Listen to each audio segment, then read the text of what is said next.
So good morning everyone, and thanks so much for joining us today. I'm Carlos, I'm the Economist for Asia Pacific, and I've been in charge with giving you the outlook for 2019. I do understand that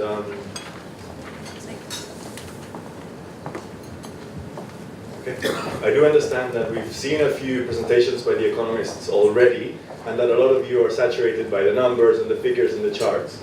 So I've tried to keep my presentation a little bit shorter, and I hope that you will find it interesting. I will start my presentation by showing you this map, because I think it really does embody the trends that we have been discussing throughout the morning. For those of you that have never seen this map, please do raise your hand if you've never seen this map. Okay, quite a few of you in the room. This map is Coface's, we call them country sector assessments. The reason why they're not called ratings is because we do look at slightly different things to what rating agencies would typically look at. A Moody's or a Fitch would be more concerned with sovereign debt and the ability of sovereigns to pay back for this debt. Whereas our country risk assessments and our sector risk assessments are more concerned with the ability of companies to service that debt and to pay back in time. So in effect, what you're looking at here is that the likelihood that a company in a particular country will default on its debt. They are composed predominantly of four main pillars. The first pillar is, of course, economic forecasts. The second pillar is, as our CEO Xavier already mentioned, we have a very extensive database on buyers. So we do know when people don't pay and why and where they are, and that's reflected in our assessment for the countries. Third of all, we have a political risk index. It's a very comprehensive model, and we've just launched a publication for Asia Pacific. It's on our website in case you're interested. And last but not least, we also have a business climate assessment as part of this environment. So just to give you a quick overview of how the situation is panning out. In 2017, we had approximately 60% upgrades and 40% downgrades globally as a result of conditions being very supportive. Going into 2018, year to date, that situation has reversed entirely. So we have approximately 60% downgrades and 40% upgrades globally. For Asia, just to give you sort of a hint of what I'm going to discuss in my next slides, that ratio is 75%, so mostly downgrades in the region. I will start by discussing China.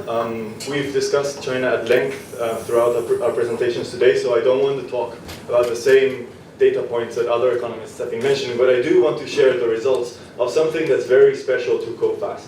So what you're seeing here is the results of an annual exercise that we conduct every year. It's called the China Corporate Payment Survey. We reach out to approximately 1,000 companies in China every year, and we've been doing this for approximately 10 years. And we just ask them about their payment experiences in the country. On the chart on the left, you will see that the area in dark blue has increased from 11 to 21%. Let me explain a little bit in more detail what you're looking at here. What you're looking at is that the ultra-long payment delays. These are payment delays that have not been paid for more than 180 days or 6 months from the date the invoice was due. According to our experience globally, 80% of the times that your client doesn't pay you within 6 months, they do not pay you at all. So if you have a lot of exposure on your book to ultra-long payment delays, and we're measuring that compared to total annual revenues, there is a very high chance that you will experience cash flow risks. Now we all know the threshold for Europe is over 2%. Generally, if you have more than 2% of your annual turnovers tied up in ultra-long payment delays, you have cash flow risks. In China, the situation might be a little bit different because we have a large proportion of state actors, and relationships between the companies tend to be a little bit different. So we will focus on the tail risk, or the very high risk end of that spectrum, which is the area in blue, which is if you have more than 10% of your ultra-long payment delays, of your total annual turnover that is tied up in these ultra-long payment delays. And that figure more than doubled in 2017, despite what a lot of economists have already discussed, a very good year for China in terms of growth, and there being ample liquidity in the system. Not surprising, some sectors perform worse according to this metric than others, and we do have at the top end of the chart in the middle there, energy, construction, automotive, and agri-food as the sectors that experienced the biggest deterioration in payment delays in 2017. Now, this is a survey, so we wanted to contrast the data with data from listed companies in China. So we've done something very similar to what Alicia mentioned in her great presentation, which is look at the cost of servicing debt for certain sectors, and we see that there's a very strong correlation between the results of our survey and the listed data companies, the data for the listed companies. So heading that list of companies that do not have an EBITDA to interest expense equal to 1 is the energy sector, the real estate sector. These are sectors that are from a database by Bloomberg, so they don't necessarily match entirely our sectors. Consumer staples, which is very closely related to agro-food, and consumer discretionary, which is of course closely related to automotive. So the results of our payment survey are quite closely correlated to what the financials are saying. How is this going to translate into 2018 and 2019? Remember that this survey is data for 2017, and we had a very buoyant environment, whereas in 2018 we've had a significant deterioration in conditions in China. So we do expect this overall payment delay figure to increase quite significantly this year. And in addition to the usual suspects, such as construction and energy, we do expect other sectors like ICT to also be influenced by some of the negative externalities that have been identified already in this conference. I will touch upon a few of those very quickly. On the chart on the left, you'll see that China does have two major sources of risk. One is the housing bubble, and the other one is the debt bubble. On the housing front, they have implemented policies to try to bring housing prices down, and they've succeeded at reaching a 0% growth Y-on-Y, which is of course a very stable outlook. We do foresee that this might pick up slightly going forward, as there is a need to stimulate the economy, and the housing sector accounts for directly and indirectly approximately 30% of GDP in China. And total social financing, which is a gauge for credit in the economy, has been edging down quite steadily since the beginning of the year. That's contributed to this worsening of the mood in China, because there is less capital in the system, and we do see an increase in claims as well in the country as a result of there just being less liquidity in the system. What typically happens, as we've seen, is that a lot of the private and especially the small and medium enterprises are more dependent on shadow banking in order to meet their financial needs.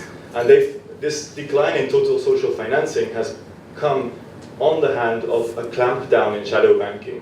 So SMEs that are typically more dependent on shadow banking will find it more difficult to access financing. And just a reminder on the chart in the right, these are companies that are typically underserviced by the banks.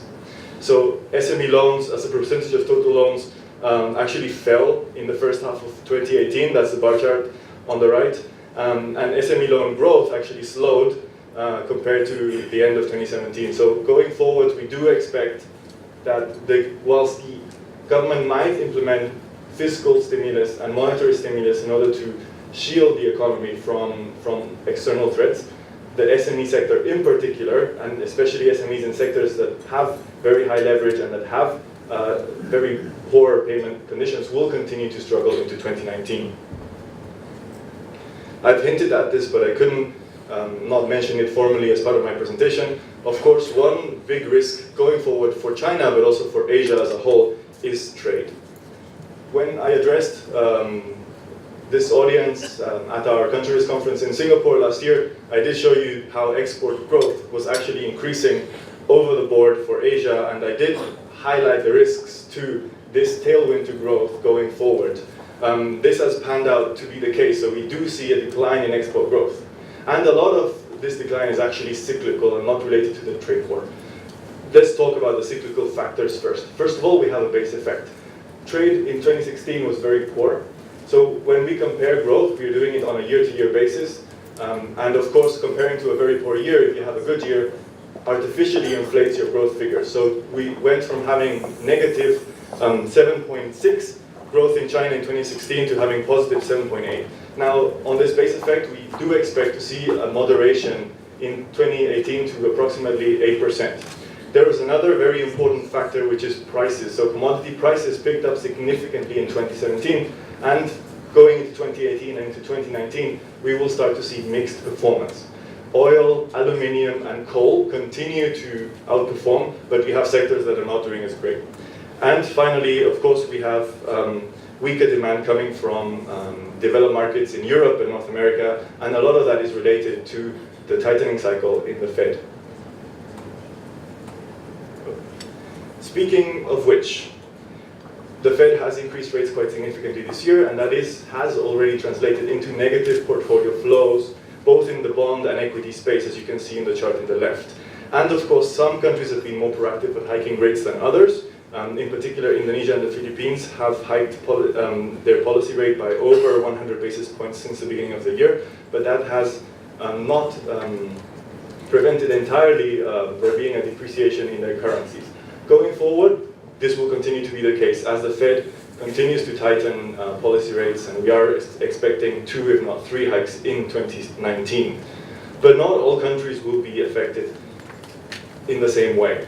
So what we've done here is we've taken all of the indicators that are related to this external vulnerability threat. So you're looking at things such as the government debt, the budget balance, the current account balance, external debt, and FX reserves. And for the statisticians in the room, I don't know if there are any, but we've compiled this data using a data reduction technique called PCA. Just putting it out there for those of you that are interested. And we come out with this picture. On the left, you will see the countries that are more at risk, and on the right, you will see countries that are less at risk. I will start by discussing some of the countries on the right. The Philippines and Indonesia are both large economies that have experienced significant outflows, and they will experience a deterioration in the current account because they're net oil importers, and oil will continue to increase in value into 2019. However, our index is showing less vulnerability to outflows. This doesn't mean that there will not be outflows, but less vulnerability to outflows because they are relatively well off on the buffer side. So they have enough FX reserves to cover 10 months of imports in the case of the Philippines and 8 months of imports in the case of Indonesia, or 400 times its short-term debt in the case of Philippines and 200% in the case of Indonesia. So we are concerned, but they do have buffers, so they will continue to experience outflows, but they can resist these outflows. Going on to the middle of the chart, we have another big country, which is India, where the picture is more mixed. In the case of India, external debt is very low, but their, in particular, public debt remains very high, which concerns investors. And they are a net oil importer, so they will certainly be affected by increasing oil prices into 2019. Moreover, there's a situation with non-performing assets in the country that the banks are reckoning with at the moment, and that's worsening the mood overall. So our index shows a more muted risk in the case of India. And of course, all the way on the far left, you have countries like Sri Lanka, you have countries like Laos, and you have countries like Pakistan that not only have very large and also widening current account, fiscal and government budget deficits. So all of the indicators are quite weak, but also on the buffer side, they do not have enough FX reserves to adequately cover for the outflows that are going to come in the coming months. So, not surprisingly, we did decide to take action on some of these countries in the second quarter and also in the third quarter, and the results for the third quarter were announced yesterday, so I'm very glad that I can display this data for you today. We downgraded Sri Lanka from a B to a C as a result of existing pressures, and Pakistan from a C to D. Both of these countries are in talks with the IMF because they are experiencing a balance of payments crisis. So not surprising, our index is showing a lot more vulnerability for those cases. We did upgrade Malaysia in the second quarter, and that was a result of there being quite a lot of political impetus following from the election. We did see outflows, and all of that is a result of there being investor uncertainty and repositioning. But Malaysia is a net oil exporter, so they stand to gain a little bit more in 2019. For the remainder of the year, this picture remains quite stable, but we do have countries like Indonesia and the Philippines that we need to watch closely for a potential, in case the situation with outflows does deteriorate more than what we've seen so far. So this is it from me. Thank you so much for joining us today, and I look forward to your questions during the panel.